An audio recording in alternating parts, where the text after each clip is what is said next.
Virus, right? And obviously it's very concerning.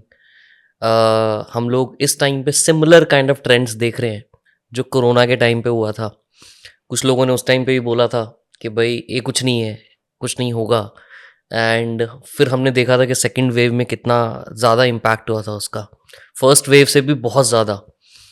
अब मुझे आपसे समझना है, since you are a specialist in this, I want to understand for you कि HMPV virus है क्या, पहले तो वो बताइए। नितिन जी, सबसे पहले तो आपका शुक्रिया मुझे अपने इस पॉडकास्ट में इनवाइट करने के लिए। जो अब तक मेरा आपसे इंटरेक्शन हुआ है बहुत अच्छा लगा है, और मैंने देखा है कि आपने एक बहुत अच्छी क्वेश्चन लिस्ट बना रखी है जिसमें हम बड़े वेरीड टॉपिक्स पर बात करेंगे जो लोगों के यूज़ का होगा। तो first of all, thank you so much for inviting me. It's a pleasure thank to you. Be here on this show. जो आपने क्वेश्चन किया है, HMPV बहुत रेलिवेंट है। तो 2 मिनट में हम आपको क्विकली इसके बारे में बता देता हूँ कि पहले तो ये है क्या। HMPV human Meta Numa virus, यह एक वायरसेस की फैमिली है जिसको हम RSV रेस्पिरेटरी सिंसिशियल वायरस कहते हैं। उस फैमिली का ये RNA वायरस है। यह कोई नया नहीं है, इसको 20 साल से ऊपर हो गए हैं ह्यूमन बींग्स में डिजीज कॉज करते हुए। और ये नॉर्मली जाड़े के महीनों में इन्फ्लुएंजा जैसी इलनेस कॉज करता है, जिसमें हमें फीवर होता है, सोर थ्रोट होता है, रनिंग नोज होती है, आईज रेड हो जाती हैं, हेडेक, बॉडी एक होता है।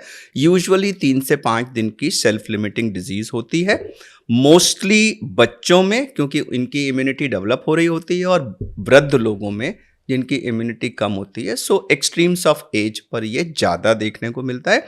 होने को ये किसी को भी हो सकता है। मेजॉरिटी ऑफ द केसेस में इसकी डिजीज माइल्ड होती है और 3 से 5 दिन में ठीक हो जाती है। कभी कभार कुछ केसेस सिवियर भी हो सकते हैं, सिवियर निमोनिया हो सकता है जिसमें एडमिशन की ज़रूरत भी पड़ सकती है। डायग्नोसिस के लिए हमें वही RT-PCR जो हमने कोविड में किया था उसी से इसका डायग्नोसिस होता है। ट्रीटमेंट सिम्टोमेटिक है, फीवर और एंटी एलर्जिक्स, गार्गल्स, रेस्ट, इस तरह की चीज़ें।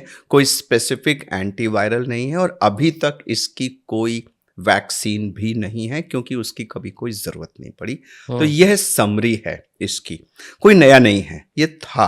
हम्म। हम आज इसके बारे में चिंतित क्यों हैं?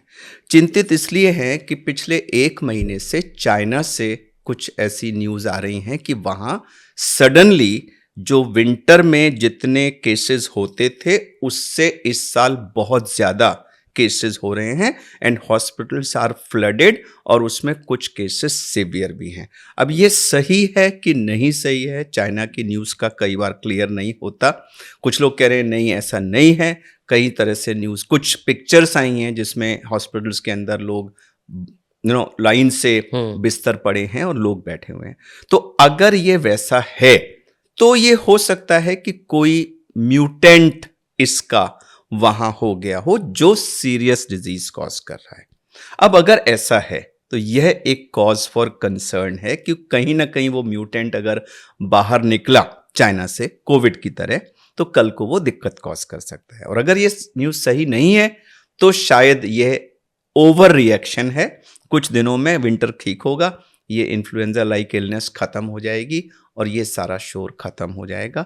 तो आज मैं ये कहूँगा कि हमें सचेत रहने की ज़रूरत है, कॉशियस रहने की ज़रूरत है, लेकिन पैनिक करने की अभी कोई ज़रूरत नहीं है। हम्म। आप कहेंगे कि ऐसा ही बात तो कोविड से पहले भी कहा गया था। तो देखिए, जो जानकारी अब तक है उस पर ही रिएक्ट कर सकते हैं। अगर हम कहें कि हाँ पैनिक है, ये कर दो वो कर दो, तो वो ओवर रिएक्शन भी तो ठीक नहीं है।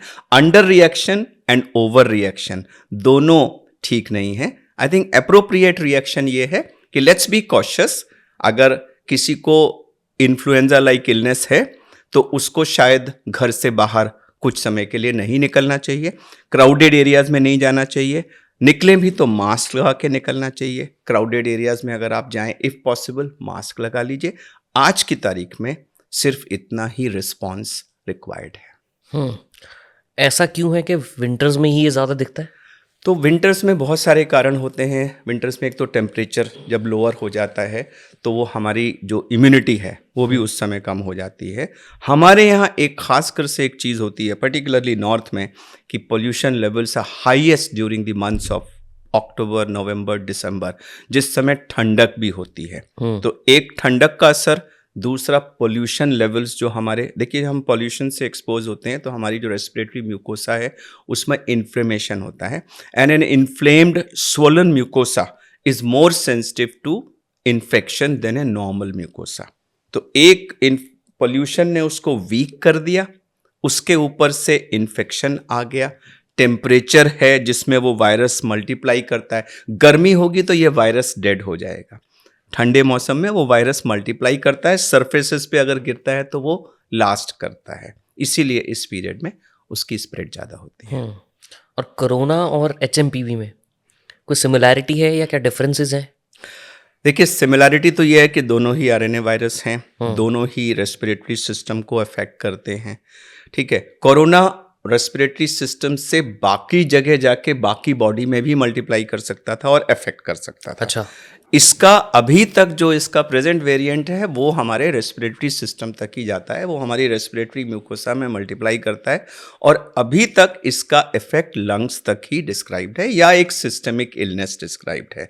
अब आने वाले वक्त में इसका कोई दूसरा म्यूटेंट निकल आए जिसका क्लिनिकल प्रेजेंटेशन डिफरेंट हो तो हम आज उसको प्रिडिक्ट नहीं कर सकते।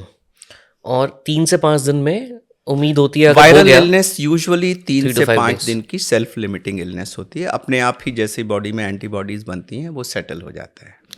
और किस टाइम पे अगर आपको पता हो कि हो गया है मान लीजिए, या आपको लग रहा है कि सेम सिम्टम्स आ रहे हैं, what is the cause for worry, at which point you should go to a doctor? अगर आपको किसी भी स्टेज पर ब्रीदिंग डिफिकल्टी हो रही है, आपको सांस में दिक्कत हो रही है, आपकी सांस फूल रही है या और कोई प्रॉब्लम हो गई, ड्राउजीनेस हो रही है, इस तरह की चीज़ें, या बॉडी एक आपका इतना ज़्यादा है कि आप उससे बिल्कुल परेशान हैं, या साथ में और दूसरी इलनेसेस चीज़ें हो गई, तब ठीक है। या फीवर भी फिर इतना ज़्यादा हो गया कि 103 104 से ऊपर जा रहा है, तो ऐसे सूरत में फिर आपको तुरंत मेडिकल हेल्प सीख करनी है। अदरवाइज 3 से 5 दिन का ये सेल्फ लिमिटिंग पीरियड होता है जिसमें आप सिर्फ पैरासीटामोल टैबलेट लें, कुछ खाते रहें, फ्लूइड लेते रहें, रेस्ट करें, एंटीहिस्टामिनिक कोई ले लें, उससे ये सेटल हो जाता है। एंटीहिस्टामिनिक कौन सी होती है? जैसे बहुत सारी हैं, अब हम नाम नहीं लेना चाहेंगे, लेकिन जो एलर्जी मेडिसिन जिसको कहते हैं, मैं कोई जिससे पर्टिकुलर आपके नेम, मेन सोर थ्रोट जो सोर थ्रोट को ठीक कर देगी। जी, गॉट इट। बट सर ये जो प्रॉब्लम्स आती हैं, राइट, एक तो हो गया टेम्परेचर की वजह से इफेक्ट हो गया, एक पॉल्यूशन की वजह से भी इफेक्ट काउंटर हो जाता है, कोई इसके अलावा और भी रीज़न होता है? इस टाइम पे ये जो वायरसेस हैं ये थोड़ा मल्टीप्लाई, इस मौसम में ये मल्टीप्लाई ज़्यादा करते हैं, इसीलिए ये इस टाइम पे जाते हैं। समर में इनकी एक नेचुरल डेथ हो जाती है, ये सर्वाइव नहीं करते, मल्टीप्लाई नहीं कर पाते। समर में दूसरी चीज़ें होती हैं, जैसे मलेरिया है, हमारा वो जो दूसरी क्या होती है, डेंगू हो गया, डेंगू है, हाँ, वो सब उनको समर का सीजन सूट करता है, वो इन दोनों नहीं होते।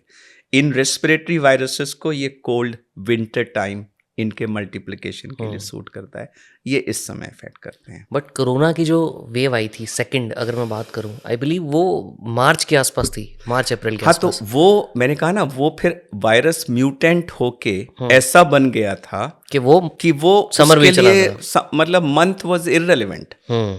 तो ये भी आज विंटर तक कन्फाइंड है, तो जो चिंता है वो इसके प्रेजेंट रूप की नहीं है, जो चिंता है वो ये है कि कल को ये रूप बदल के ना आ जाए, वो चिंता है। और इसका ओरिजिनेशन कहाँ से हुआ है?